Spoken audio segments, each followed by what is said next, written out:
کیا کٹے اور بھینس کی قربانی جائز ہے؟ وہ زمانے سے مسلمان کرتے آ رہے ہیں، اور امام ابو حنیفہ، امام احمد بن حنبل، امام شافعی، امام مالک، یہ سب کے نزدیک یہ بھینس جو ہے نا یہ گائے ہے، یعنی گائے کی ایک قسم ہے، گائے کے اندر یہ شامل ہے، تو اس لیے وہ اس کی قربانی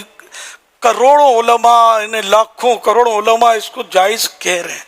یہ بھی کوئی یعنی پوچھنے کی بات ہے؟ امام احمد بن حنبل رحمت اللہ علیہ، ان سے سوال ہوا تھا اس دور میں کہ بھینس کی قربانی ہو سکتی ہے، تو آپ نے تعجب کا اظہار فرمایا کہ میں نے تو آج تک نہیں سنا کہ کسی عالم نے اس سے اختلاف کیا ہو، یعنی کہ بھینس کی قربانی نہیں ہوتی ایسا کہا ہو، میرے تو علم میں نہیں ہے، یعنی اتنا مطلب یعنی یہ پکی بات ہے کہ بھینس کی، کٹے کی جبکہ شرائط کے مطابق ہے تو قربانی ہو جاتی ہے، اور اس میں 7 حصے ہوں گے جس طرح